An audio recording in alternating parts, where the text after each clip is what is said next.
ముఖ్యమంత్రి రేవంత్ రెడ్డిపై బీఆర్ఎస్ నేత ప్రవీణ్ కుమార్ మాట్లాడిన మాటలను ఖండిస్తున్నానని రాష్ట్ర మంత్రి అడ్లూరి లక్ష్మణ్ కుమార్ అన్నారు. ప్రవీణ్ కుమార్ గురుకుల సెక్రటరీగా పనిచేసినప్పుడు విద్యార్థుల కష్టాలు పట్టించుకోలేనిది, అప్పుడు కేసీఆర్ పై మంత్రులపై కూడా ఆరోపణలు చేసిన వీడియోలు బయటపెడతామన్నారు.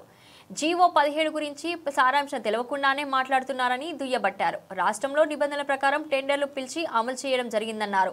పచ్చ కామెర్లు ఉన్న వారికే ఊరంతా పచ్చగానే కనిపిస్తుందని ఎద్దేవా చేశారు. తన శాఖలో ఎలాంటి అవినీతి జరగలేదని, గత ప్రభుత్వంలో దోచుకుని ఇప్పుడు గురుకులాల మీద ముఖ్యమంత్రి మీద మాట్లాడుతున్నారని ఆగ్రహం వ్యక్తం చేశారు. మీ అవినీతిపై సమాధానం చెప్పాలని, డైట్ ఛార్జీలు 200% పెంచిన ప్రభుత్వం కాంగ్రెస్ మాత్రమే అన్నారు. జగిత్యాల జిల్లా కేంద్రంలోని మెడికల్ కాలేజ్ గెస్ట్ హౌస్ లో మంత్రి అడ్లూరి లక్ష్మణ్ కుమార్ మీడియాతో మాట్లాడారు. మీడియా మిత్రులందరికీ కూడా నమస్కారాలు తెలియజేస్తూ, రాష్ట్ర ప్రభుత్వ సోషల్ వెల్ఫేర్ అండ్ గురుకుల వెల్ఫేర్ మినిస్టర్గా ఈరోజు గౌరవ ముఖ్యమంత్రి పెద్దల రేవంత్ రెడ్డి గారిపై మొన్నటి వరకు రాష్ట్రంలో గురుకులాలకు, గురుకుల పాఠశాలలకు సెక్రటరీగా పనిచేసి ఈరోజు ఒక రాజకీయ పార్టీలో టీఆర్ఎస్ పార్టీ నాయకునిగా నేను ప్రెస్ కాన్ఫరెన్స్ చేసి రాష్ట్రంలో గురుకులాలకు సంబంధించిన కోడిగుడ్ల టెండర్లో పెద్ద ఎత్తున అవకతవకలు జరిగినాయి. జీవో నెంబర్ 17 ప్రకారం సుమారు 600 కోట్ల రూపాయల బడా కాంట్రాక్టర్లకు అనుకూలంగా ప్రభుత్వంలో ఉన్నటువంటి కాంగ్రెస్ పార్టీ ప్రభుత్వము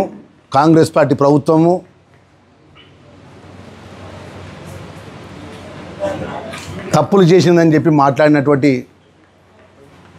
ఏదైతే ఇప్పుడు బీఆర్ఎస్ పార్టీ నాయకునిగా ఉన్నటువంటి అప్పుడు సెక్రటరీగా పనిచేసినటువంటి ఆర్ఎస్ ప్రవీణ్ కుమార్ యొక్క మాటలు తీవ్రంగా ఖండిస్తున్నాం. మేము ఒక బాధ్యత గల సెక్రటరీగా పనిచేసినప్పుడు ఆయన పనిచేసినటువంటి సందర్భం లోపల 14 నుంచి 18, 18 నుంచి 20 వరకు రాష్ట్రంలో ఉన్నటువంటి బీఆర్ఎస్ పార్టీ ప్రభుత్వము, మాజీ ముఖ్యమంత్రి కేసీఆర్ ఎన్నడన్నా సంక్షేమానికి సంబంధించినటువంటి హాస్టల్స్ సంబంధించిన పిల్లల యొక్క కష్టసుఖాలు పట్టించుకున్నాడా అని అడుగుతున్నా. నేను ఆ శాఖ మంత్రిగా సూటిగా నేను ఒక మాట అడుగుతున్నా. ఆ రోజు ఆయన సంక్షేమ శాఖ గురుకుల సెక్రటరీగా ఉండి అప్పుడున్న ప్రభుత్వాన్ని మాజీ ముఖ్యమంత్రి కేసీఆర్ మీద ఆరోపణలు చేసినటువంటి సందర్భం కానీ, అనేక అంశాల లోపల వారు పదవిలో ఉన్నప్పుడు పదవి రాజీనామా చేసిన తర్వాత మాట్లాడిన సందర్భం కానీ బీఎస్పీ పార్టీ పెట్టి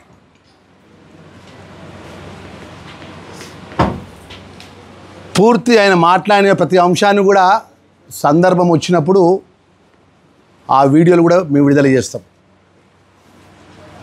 బీఎస్పీ పార్టీ నాయకునిగా తెలంగాణ రాష్ట్రంలో అనేక జిల్లాలు తిరుగుతూ అప్పుడున్నటువంటి మాజీ ముఖ్యమంత్రి కేసీఆర్పై, అప్పుడున్నటువంటి మంత్రులపై, ఈ సంక్షేమ హాస్టల్కి సంబంధించినటువంటి గురుకులాల విషయం లోపల టీఆర్ఎస్ పార్టీ ప్రభుత్వం చేసినటువంటి అన్యాయాలపై మాట్లాడిన అంశాన్ని కూడా తప్పకుండా ఆధారాలతో సహా, వీడియోలతో సహా విడుదల చేస్తాం.